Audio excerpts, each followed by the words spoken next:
अंतरराष्ट्रीय अखबारों में जिस तरीके से जिक्र है मोदी जी के इन हिंदू विजिलेंटे ग्रुप्स का, आज ये कितनी बड़ी शर्म से डूब मरने की बात है। मोदी जी की बेइज्जती, कौन सी इज्जत है मोदी जी की जो बेइज्जती होगी? बांग्लादेश की लिंचिंग के खिलाफ ये बात कर रहे। आपके देश की लिंचिंग, आपके देश में मुसलमानों का लिंचिंग हो रहा है, उसके बारे में भागवत ने कभी कुछ कहा है? आपको सावधान हो जाना चाहिए। आप कल्पना कीजिए कि अमेरिका अटैक कर दे इस तरीके का इंडिया के ऊपर, सेलेक्टेड ठिकानों के ऊपर, तो क्या आप इंडिया के ऊपर अटैक कराना चाहते हैं क्या? ऐसे नहीं मानेंगे आप। किस किस को दुश्मन बनाएंगे देश के अंदर? आप मुसलमानों को तो बना चुके, दुश्मन है वो या नहीं है, प्रोबेबली चुप बैठे हैं, सब्र किए बैठे हैं। इस 3M इस देश के दुश्मन है, मिशनरीज, मार्क्सिस्ट एंड मुस्लिम्स।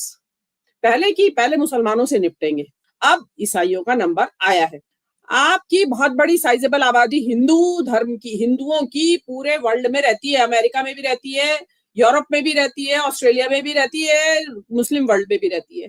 कल को वहां पे होने लगे इस तरह की घटनाएं उनके दिवाली में, क्या होगा आपका? आप ये कहेंगे ना मोदी जी इंटरवेन करिए। पहलगाम के बाद ऐसा हुआ भी, तालिबान और इजराइल को छोड़ के 200 देशों में से एक देश ने भी तो आज तक पाकिस्तान का पी नहीं नाम लिया है। क्यों नहीं लिया है? अगर विदेशों में भी भारत के लोगों के साथ इसी तरह से कपड़े देख के पहचान के उनके साथ बदसलूकियां शुरू हो गई तो क्या होगा? अभी हमने हाल फिलहाल में देखा, न्यूजीलैंड में शुरू हो गया है। 25 दिसंबर को जब पूरा विश्व क्रिसमस मना रहा था, तो क्रिसमस मनाने का तरीका भारत में क्या था?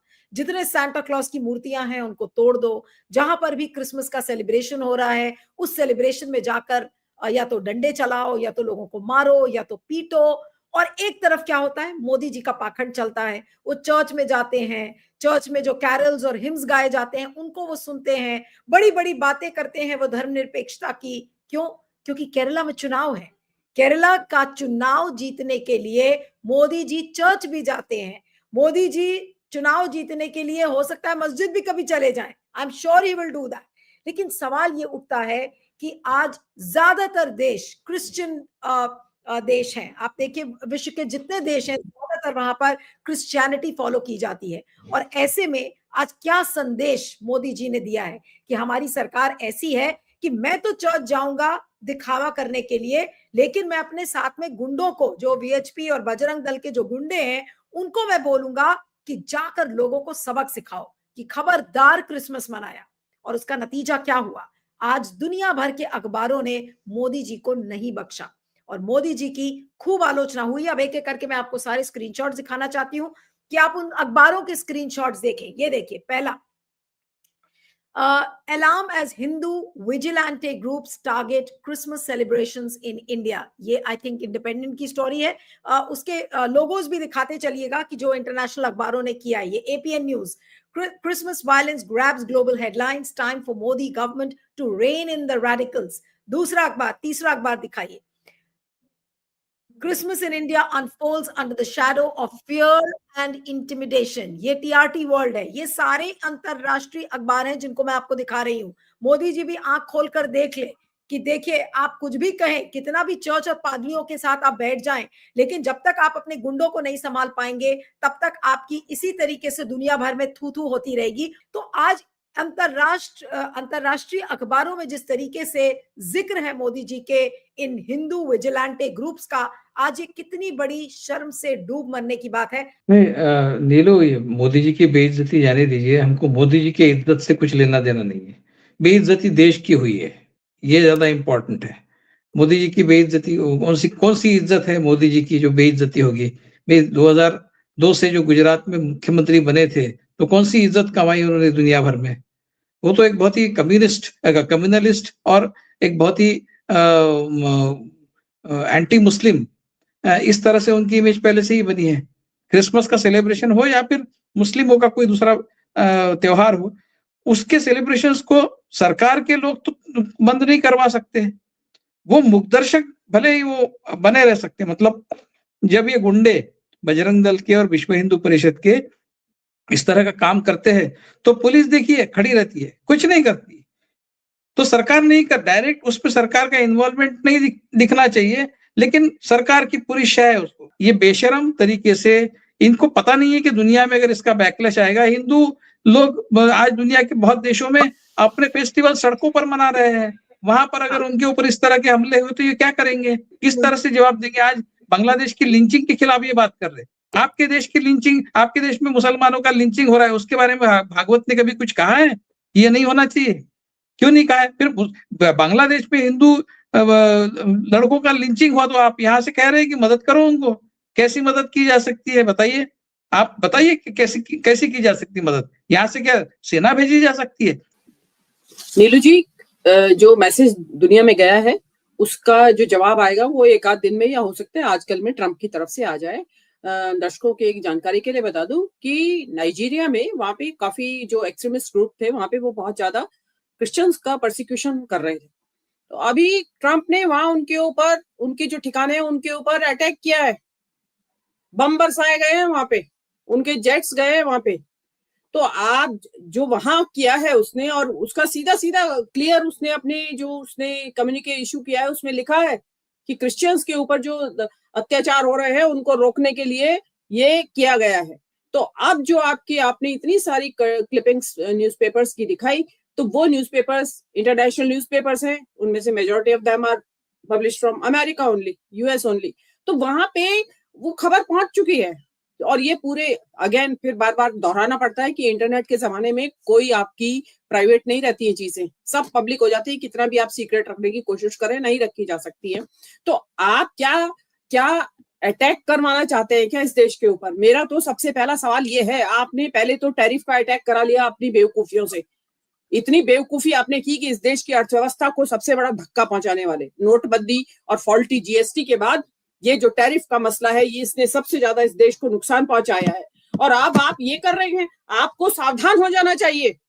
अब आप कल्पना कीजिए कि अमेरिका अटैक कर दे इस तरीके का इंडिया के ऊपर, सेलेक्टेड ठिकानों के ऊपर, तो आपकी स्थिति क्या होगी। और हमारे यहाँ तो चांस की बात है कि ये तो स्कैटर्ड है, ऑल ओवर इंडिया स्कैटर्ड है। तो क्या आप इंडिया के ऊपर अटैक कराना चाहते हैं क्या? ऐसे नहीं मानेंगे आप।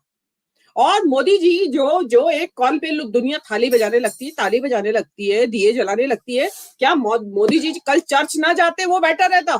उसके बजाय राष्ट्र के नाम संदेश देते कि भाईचारे से और शांतिपूर्वक क्रिसमस का त्योहार मनाया जाए। मजाल है कोई सड़क पे आ जाता। इनका डबल स्टैंडर्ड है हमेशा से। ये लोग कहते कुछ है और करते कुछ है। मैंडेटरी था कि स्कूल खुलेंगे, छुट्टी नहीं होगी क्रिसमस की। भाई क्रिसमस एक्सक्लूडेड क्यों है? और एक ही त्योहार तो आता है ईसाइयों का, ये तो है नहीं कि रोज रोज त्योहार आते हैं तो आप ये सोच रहे हैं कि चलिए भाई आबादी के प्रोपोर्शन में उसी हिसाब से आपको छुट्टी मिलेगी। आप एक क्रिसमस का त्योहार आता है, किस किस को दुश्मन बनाएंगे देश के अंदर?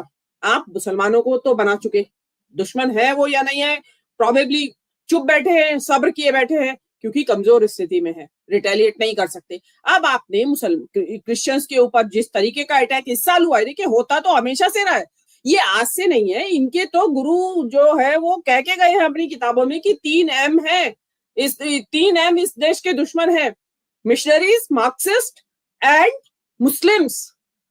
तो मिशनरीज क्रिश्चियंस को, मुस्लिम्स मुसलमानों को, और मार्क्सिस्ट को तो टुकड़े टुकड़े गैंग और पता नहीं क्या क्या बोलते हैं ये लोग। तो मुसलमानों को तो इन्होंने लिंचिंग कर रखी है, बुलडोजर चलाते हैं।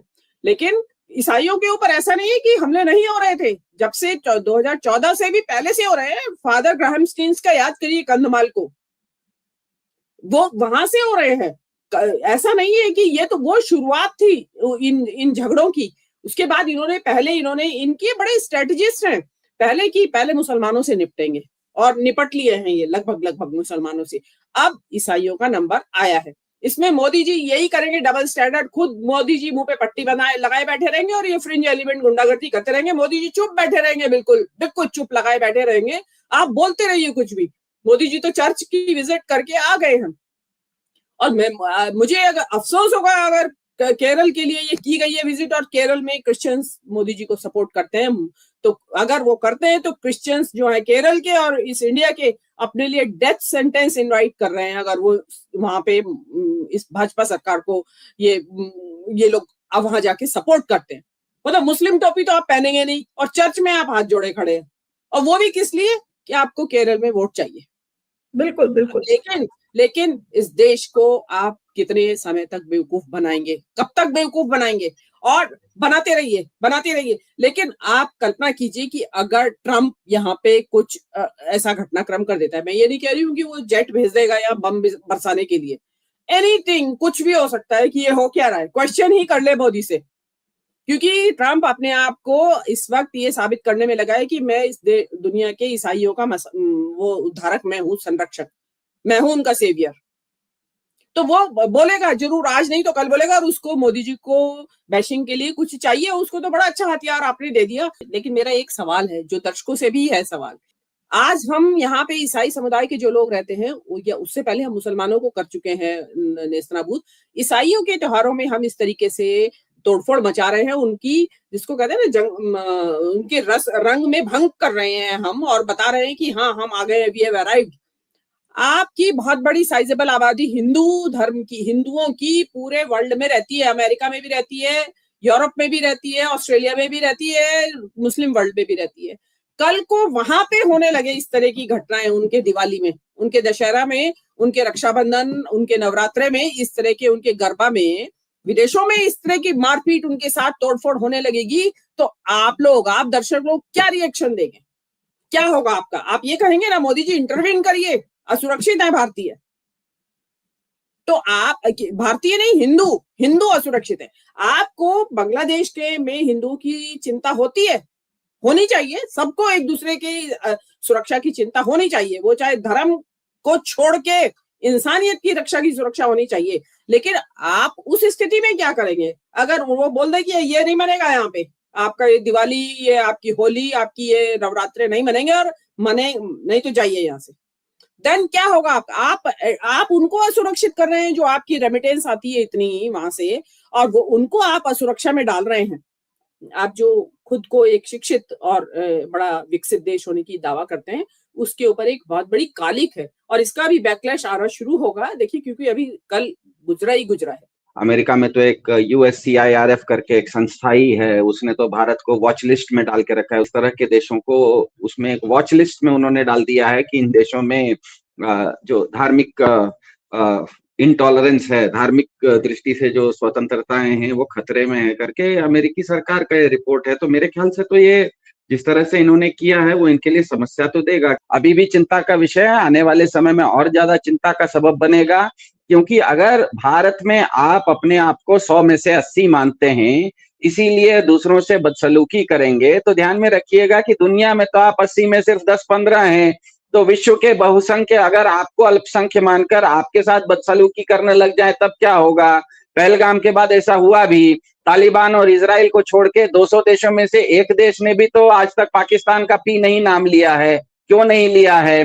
4 करोड़ हिंदुस्तानी आज 200 देशों में, दुनिया भर के 200 देशों में हैं। मेरे आपके पैनल में जितने लोग हैं दर्शकों के, सबके कोई न कोई दोस्त, बंधु, यार, भाई, परिचित, परिवार, भाई, कोई न कोई व्यक्ति कहीं न कहीं विदेश में रहता है। अगर विदेशों में भी भारत के लोगों के साथ इसी तरह से कपड़े देख के पहचान के उनके साथ बदसलूकियां शुरू हो गई तो क्या होगा? अभी हमने हाल फिलहाल में देखा, न्यूजीलैंड में शुरू हो गया है। अमेरिका और कनाडा में कल तक हमारे भारत के लोग जिस समय कोई पूजा पाठ करते थे कोई समस्या नहीं थी, आजकल अगल बगल के पड़ोसी पहुंच जाते हैं कि न्यूसेंस क्रिएट कर रहे हो, पुलिस आके उनको उठा के ले जाती है।